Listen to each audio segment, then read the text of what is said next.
Hello, my name is Lisa Elvin Stoltari, and this is my channel, Have Roots, Will Travel. I'm a genealogist and a passionate traveler. Most of my videos will be eventually about travel or understanding various localities. But in this special series, I'm focusing on a part of Quebec Canadian history that is near and dear to my heart, the story of the Fille du Roi, or the King's Daughters. In this series, I'll be focusing on individual biographies so that we can get to know as many of these amazing women as we can.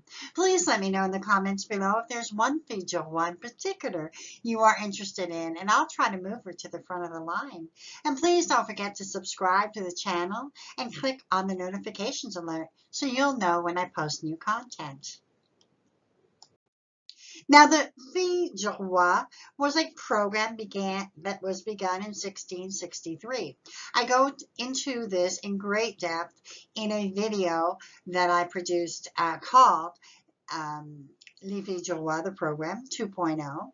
And if you want to just look at my channel and look for that video, it will give you a lot of background information so you will understand what these very brave and amazing ladies went through to even get to New France.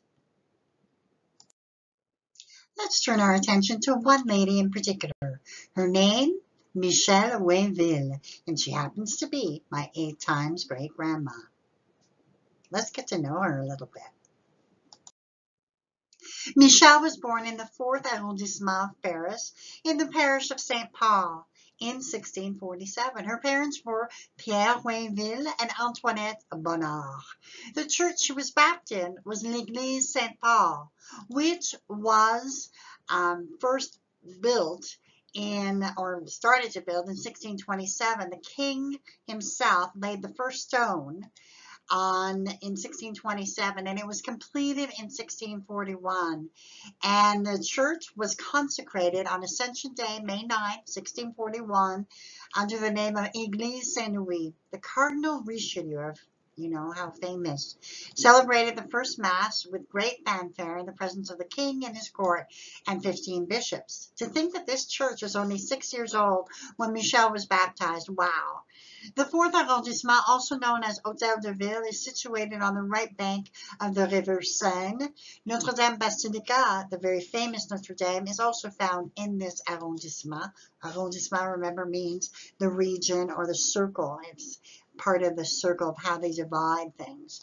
The Ile de la Cité has been inhabited, that's also one of the names, since the 1st century BC, and the right bank was first settled in the 5th century. So this is one of the oldest portions of Paris. Now, both her parents passed away. Michelle took the chance and signed up to be a Fille du Roi. She arrived in New France on July 3rd, 1668, aboard the ship called La Nouvelle France. Who did she pick? The groom's name was Nicolas Berube, and he was born in Quai-Campoix, which is a community in the Seine-Maritime department in the region, the Normandy region in northwestern France. So I kind of wanted to show you exactly, again, we're looking at very near the sea, and this is, you can see it's very close to the very major town of Rouen. His parents were Robert Berube and Marie Theroux. He was born about 1647, and he arrived in Canada by 1666, so that would have made him 19 years old when he came to New France. Nicolas and Michelle were married in Three Rivers, Trois Rivieres, as it is called in French. This was at the L'Assomption Church, we believe. I do not have a record for it. We just have a version of the notary's records, Nicolas Berube and Michelle Ouinville, and this was the 5th of November, 1668. It is presumed that they married there because that is where Nicolas was working when the ship arrived, and he presumably went up to Quebec City and saw her, or alternatively, she may have been one of those young ladies that was brought over to Three Rivers as well. let's explore a little bit about Trois-Rivières. Nicolas and Michel settled here at Trois-Rivières, Quebec. And this is actually the very first time Trois-Rivières is mentioned in this video biography series. And it's near and dear to my heart because this is kind of where my people come from. Let's review a little bit about Trois-Rivières. Both Jacques Cartier and Samuel Champlain explored this area, but it was not until after the French retook Quebec in 1634 that a village called Trois-Rivières was founded on July 4th, 1634. It was only the second settlement of New France. Remember, they had Quebec City, and now they had Three Rivers. It was named Three Rivers because of the St. Maurice River has three channels that forms at the mouth of the St. Lawrence River. Trois-Rivières is the French version of Three Rivers. It was known as Three Rivers for a long time in North America, but as the French regained control of their province, the French version overtook the Three Rivers name. Trois-Rivières was a very strategic location on the St. Lawrence River, helping the new nation to grow and prosper. It also proved to be an important battle in the American Revolution, the Battle of Three Rivers. Some of you who have ancestors in this area at that time might be surprised at who would qualify for admission to the daughters or sons of the American Revolution. So you can see Three Rivers in relationship to Quebec and Montreal. It's really halfway. So let's have a look. Let's have a look at their family. Their firstborn, Noël, is my 7 times great-grandfather, who marries first Marguerite Toussaint de la Pointe, and they have one child who makes it to adulthood. Marguerite passes away, and probably in childbirth, and sometimes later, my 7 times great-grandfather, Noël, marries her sister, Marie Michel Toussaint de la Pointe, who is also my 7 times great-grandmother, and they have 10 children, 7 of whom make it to adulthood. Jean-Baptiste marries Jean-Thérèse Bouvier, with whom he has but one child who does not make it to adulthood.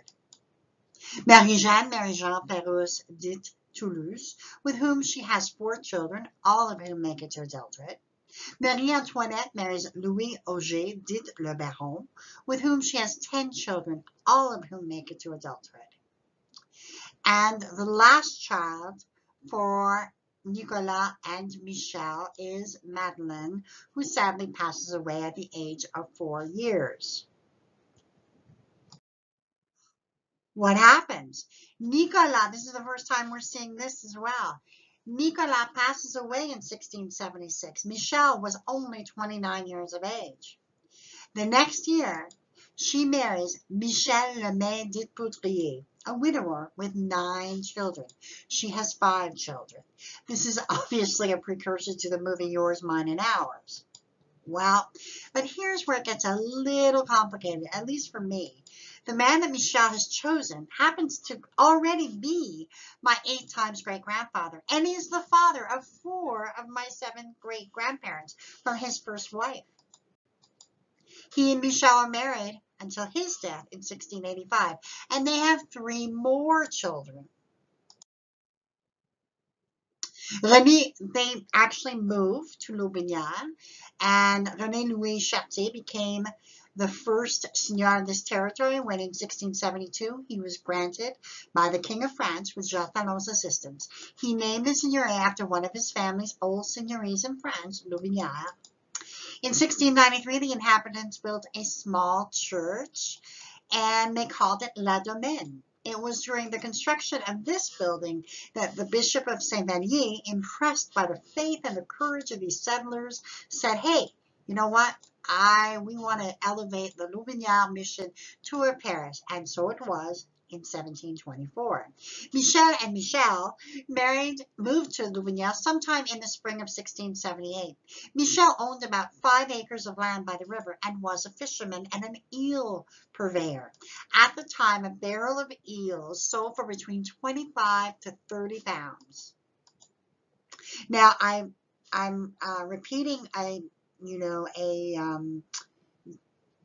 a screen that I had done in a previous video, but I just want to make sure we see the names. Pierre Lapointe du Toussaint, Michel Lemay, okay, Jean Baudette, Jean Hamel, Daniel de Nevers, Jean Pérouse, Louise Auger. You remember I went through all of the people that we have at least 2 of these names that the girls married into.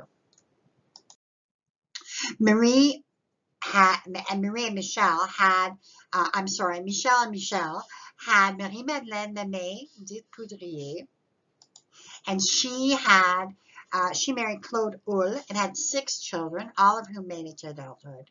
We have another Marie Antoinette who married Jean-François Girard and had 14 children, 13 of whom made it to adulthood. Louis-François sadly passed away at 12 years of age.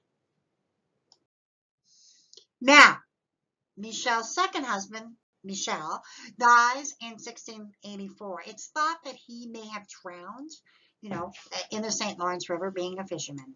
She would go on to marry a 3rd time to Louis Montenue in November of 1685.